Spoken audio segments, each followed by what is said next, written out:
Gareth, great to see you. You well?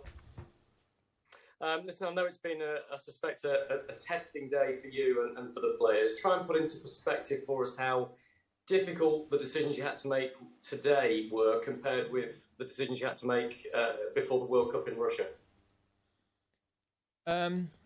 Well, I spoke to the players.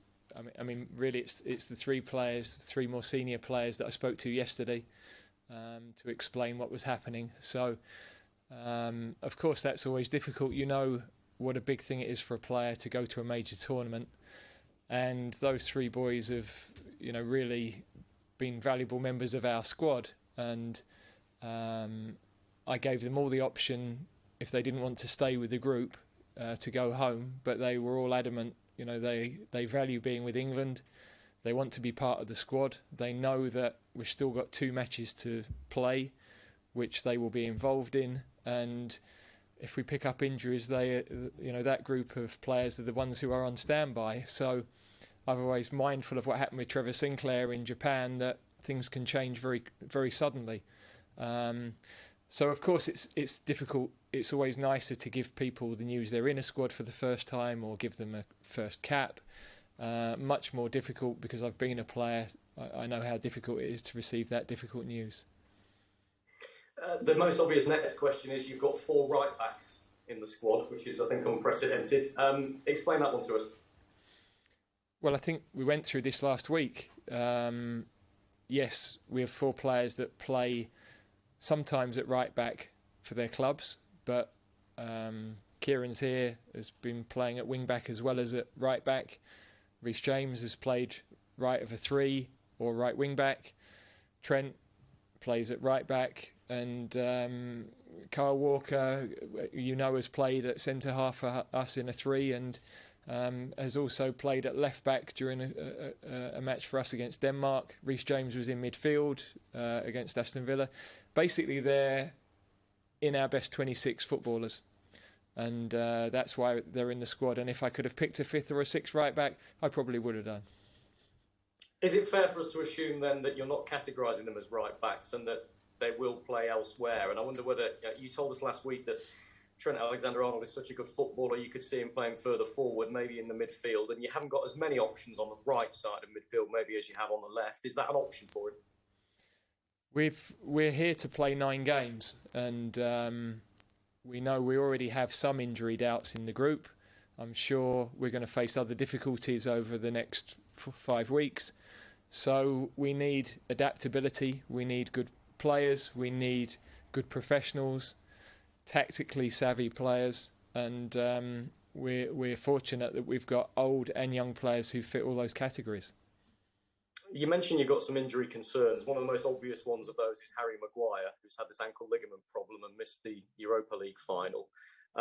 You've named him, so you have hopes for him. Do you expect him to be fit for the opening game, or is he somebody that you've still got to assess and may have to make changes and replacements for if he doesn't come through?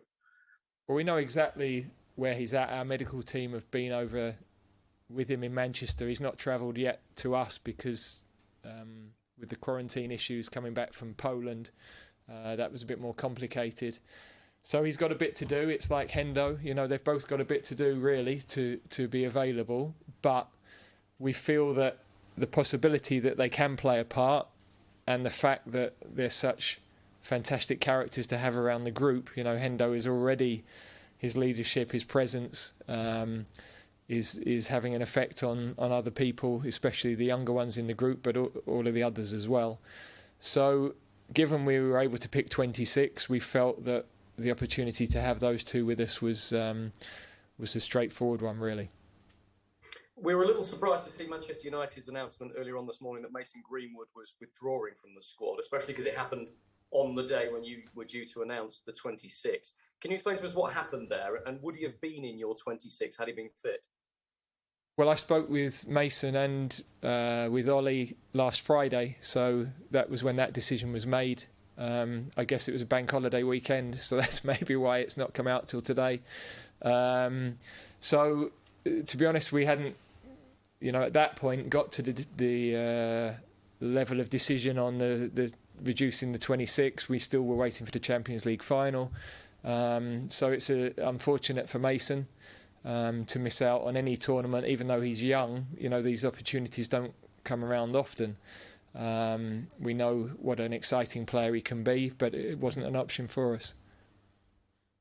You said, Jesse Lingard misses out, and you said he's taken that very well, and he still wants to be a part of the squad for these friendlies. What was you thinking in why he wasn't going to make the final 26? Just the number of options you had in those positions and the fitness of others.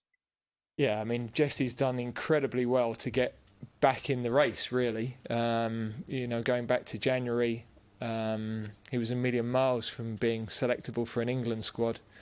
I said in March he'd had a fabulous few weeks, but you'd have to say that he was a little fortunate because we were without around four wide players at that time.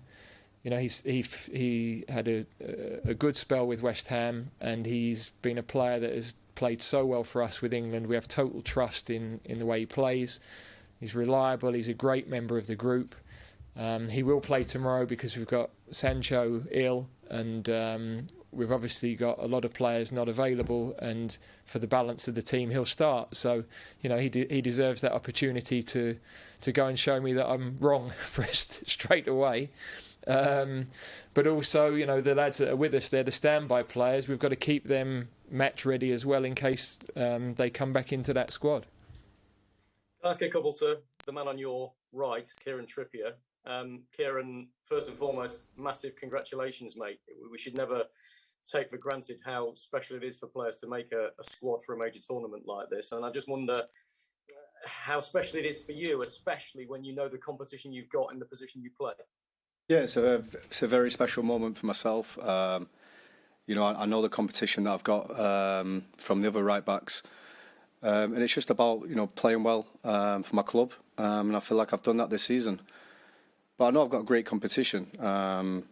There's three right backs here. Walks, Trent, and Reece, and there's other right backs also who've done fantastic in the Premier League this season. So. Yeah, I'm absolutely delighted to be in the 26, and just looking forward to the tournament now and helping the team as much as I can. Be honest with us. Were you a little bit surprised Gareth went with all four of you in the 26?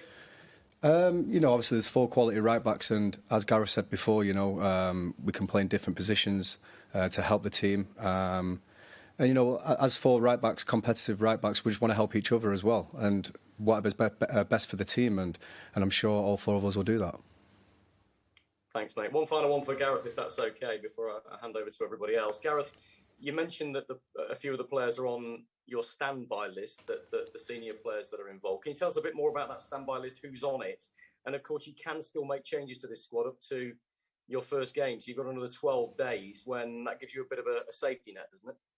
Yeah, basically all of the players that are here will be on that standby list. So Ben Godfrey, Ben White, Aaron Ramsdale, James Ward-Prowse, Jesse Lingard, and Ollie Watkins. That they will be the standby players. If we have any injuries, we can only change now on the basis of injuries. So obviously those guys will be training with us, and they'll be involved in the matches as well. I think that's important. We want to get them into the games, not only because we feel, if we have an issue, they need to be ready, but they deserve it. Their commitment to stay with the group, their respect for their teammates to want to be here, shows what playing for England means to this group of players. And, I think it's important the public know that, because sometimes people dismiss the importance of England caps, what it means to players. This group are incredible in that regard, and those three boys in particular that received that disappointment yesterday, I think it speaks massively for their character and their personality. Thanks, guys. Good luck. Thank you very much, Rob. Thank you. Time to open up to others. We'll start with Carrie Brown from Beansports. Thank you. Hello, Gareth. Very difficult for you to name this squad. Not lacking creativity in midfield, which we were talking about going into the last World Cup. But with Jordan a bit of an injury doubt at the moment, what does that say about what Hughes has shown to you with his so young in age, and how hard a conversation was it with James? Well, I've got to say James was brilliant, as was Jesse, as was Ollie. Totally professional. I mean, that is the character of those three players. But to speak specifically about James, I've had him as under-21 captain. He's had a very, very good season with Southampton. He gave himself every chance with his performances and his professionalism to be in the squad. It means an enormous amount to him to be involved with England. So, but for Jude, he's phenomenal. Just in training in the last couple of days, to have a 17-year-old who wants to compete with senior players, not only has the techniques but the competitiveness and the maturity. He's a hugely exciting player. He's going to be an important player for England. I think we're not just taking him for the experience. The experience is going to be enormous for him and for future England managers, because I don't see with him anything in his character that means he won't succeed. But his performance levels with Dortmund in the big Champions League games were the things that really struck us. He stood up in those big moments, and they're the moments we're really assessing the players on.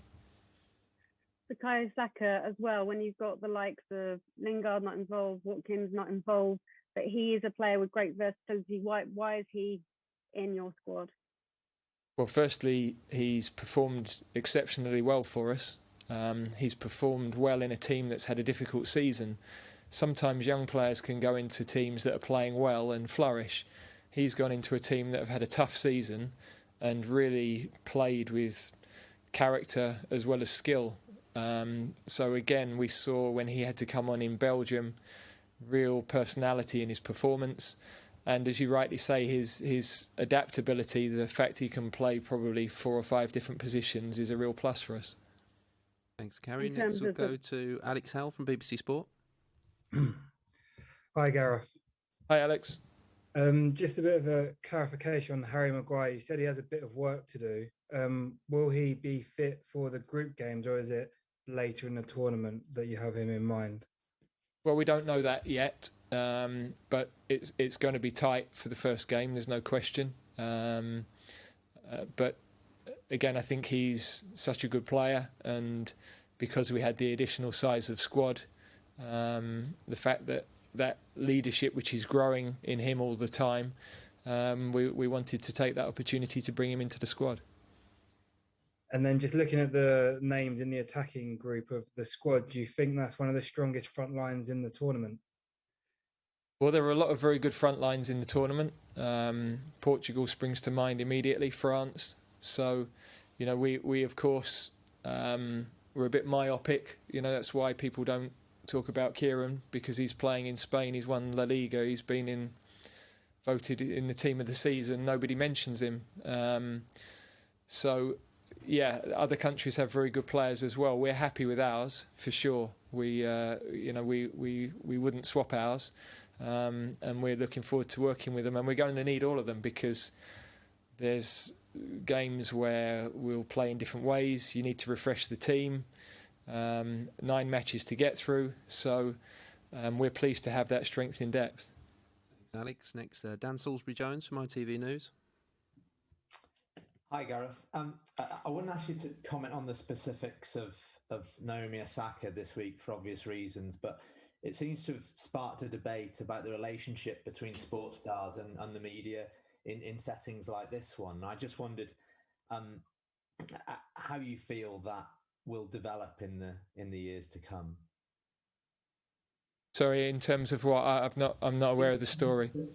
The relationship between basically, she pulled out the French Open because of her mental health concerns about going into press conferences and being under that scrutiny. I mean, nobody faces scrutiny as much as England players at a major tournament like this, do they? No, but I can't comment on the young lady's situation, because everybody's an individual, and everybody has different things going on in their lives. So we're very conscious when we're talking about our players. We have to be ready to support them. We have to understand their individuality. We all have strengths, and we all have weaknesses. So, and I think everybody has to be conscious of mental health in this day and age, especially. So yeah, I haven't had time, frankly, to read anything or watch anything for the last 2 or 3 weeks. But I would just say every individual is going to be very different in how they see things. Can I ask a slightly more positive one on Trent? And I just wonder about the players that are in the squad. When you let him know about that, did his face light up, or was it not quite a moment like that? Okay, so I spoke with Trent about 3 weeks ago. So where the stories over the last couple of weeks that have ended up with lots of strange headlines, lots of strange stories, I've no idea where they've come from. But I felt there were stories that ran that were so far off the truth. I would never normally speak to a player because I read a lot of stories about myself that are not true, but I have to accept that's the job I'm in, and people speculate and write it as if it's exclusive or anything else. But when it's a player sometimes, and they might feel that they're reading it, so maybe it's true, maybe the manager is speaking to the press behind the back. That's obviously not the case. So even last night, we're still dealing with that, puzzled because he's there taking set plays in the morning for the game tomorrow, and then he's reading that he's not going to the European Championship. I really don't understand it. Like, for me, it's no drama. I accept, as the England manager, this is what I deal with. I always go back to front page of the whatever it was. I'm the biggest fan of British Bake Off. I have Bake Off parties at my house, and I'm desperate to be on the show. The only thing in the story that was true was my age. That's the world I live in. But for my players, I want to protect them, and so again, we're having to speak to Trent last night to say, look, don't know where this is all coming from. It's nonsense. Because people then jump on it and say, I've got an agenda or I don't like the kid. It's an incredible situation, really. But as I say, not bothered about it from my own point of view, but I do always think about the players. Thanks, Dan. Next we'll go to Jack Pitbrook from The Athletic. Sorry, Jack, you're on mute. Sorry. Hi, Gareth. You talked about the possibility of replacing players who were injured up until before the Croatia game. Is that an option for players who are currently recovering from an injury and trying to prove their fitness, like Henderson and Maguire, or would that only be for new injuries? Yeah, no, that only for new injuries. So we don't have that option with those guys. Okay. You've talked a bit about Maguire's recovery. Can you tell us a bit about Henderson, Rashford and Grealish and how they're getting on? Jordan has trained with the team all week, so that's been good. I mean, we've had to modify him through certain parts of the session. He'll be involved in the game tomorrow. So his progress is good, but we're realistic about what that might look like. Jack has trained with the team, hasn't been able to train every day. We've got to manage his load. So again, we want to get the players to the best possible point, but we don't want to break them in the process. Marcus, we haven't seen on the grass, but I've spoken with him, and he assures me he's happy with where he's at. So we go from there with that one. Thanks, Jack. Okay, next we'll go to BBC Look North.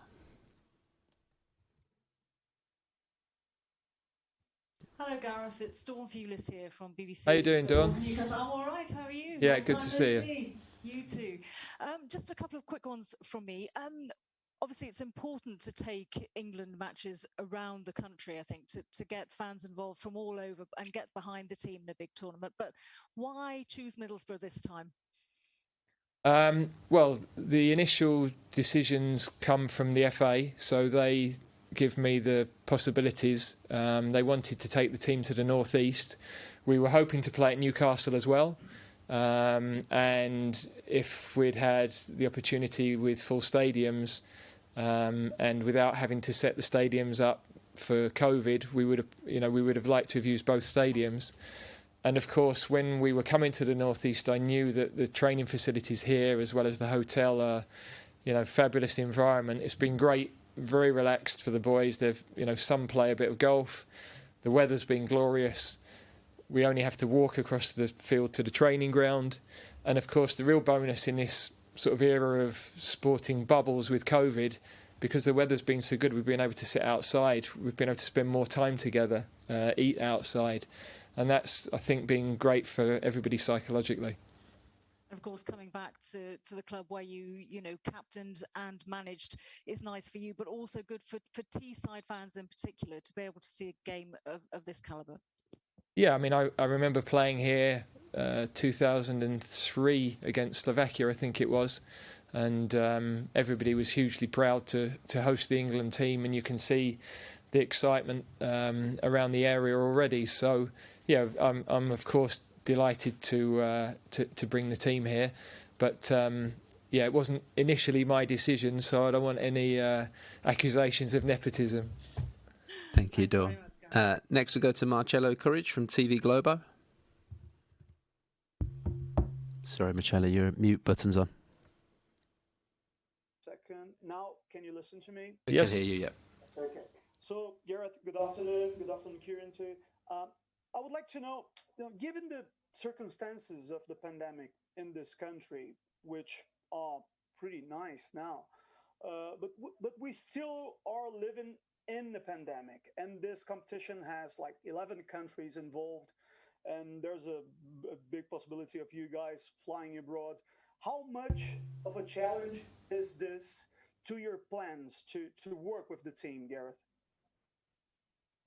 Well, we've experienced this throughout the autumn and in March, the very restrictive environment in those periods for team meetings, for the guys to socialise together, most importantly, because, one of the great things about this group of players, they get on so well, they want to spend time just chatting and sharing their experiences, and that was really difficult through the previous camps.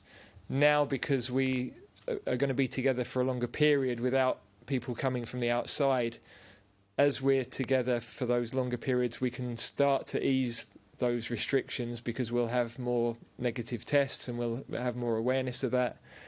And we're in the summer now, so like I said, we can get outside more, which it allows us to operate a little bit differently. So the possibility of travel will be exactly the same as it's been for the players with their clubs and for us with the national team over the last 12 months. We're used to that. We know how to prepare for it. It's not what you'd choose, but everybody is facing those difficulties, and we respect that so many people in the world haven't been able to do their jobs in the way we have. And Kieran, living in a different country like Spain, you probably felt different standards of dealing with the pandemic for a football player and for clubs. What you're thinking about England in this case, and the possibility of playing in front of your crowd, your people at the group stage?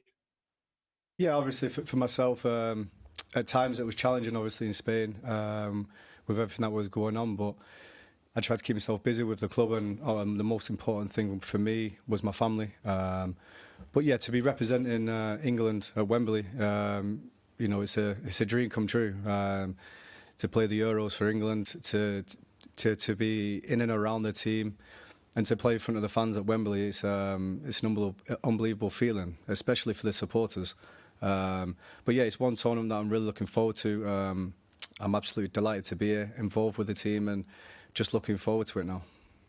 Okay, thank you very much, Marcello. Okay, we've only got time for two more, so apologies to plenty of you who've got your hands raised already. We'll take one from Jack Hart at Stats Perform. Hi, Gareth. Hi, Jack. 12 out of your 23 outfield players have combined for 62 direct free kick attempts this season in the Premier League. Have you even begun to think of a pecking order for those? Well, the quality of the free kick taking after training is very high, so the pecking order will be based on what we see in those training sessions and what we know people are capable of, because if they're not delivering in training and hitting those areas regularly, then there'll be no transfer into the game. So no point going in with hope. We've got to see the action. But it's a good school at the end of training sessions, that's for sure. Okay, thank you, Jack. And we'll finish with one last one from Jonathan Swain from ITV Good Morning Britain. Hi Gareth, good to see you. Just to give us a sense of I know the training is one thing, isn't it? Getting all the players together, you've got all the names in the squad now. Just gives a sense of how important it is, something that you can't perhaps teach the players, and that is just how well they're going to get off together, in the training and sort of off the pitch together. They're going to be with each other now for a number of weeks, and lots of managers talk about them going World Cups, you know it yourself, or particularly like the Lions tour. You've got all these players from different clubs, different countries now, and with your squad as well. It gives a sense how important that is and what sort of things you can do to bring all the players together to get that great atmosphere amongst them. Well, these boys get on unbelievably well. I mean, there's lots of connections between boys who've played at youth level together, different age groups, boys who've been at clubs. Kieran was obviously with the boys at Spurs. Kyle Walker has those connections with the boys at Spurs. Raheem has the connections with Liverpool. So there's so many little interlinked groups of players. They socialise a lot when they're not with England. They keep in touch on social media. They're proud to be part of this England club, if you like. We've built an atmosphere, and it's credit to the players that it feels like a club. And then because it's like that, their commitment to each other on the pitch is massive. So there's no doubt that social part is really important. But it's only by having good people and good players like we've got that we're able to build that.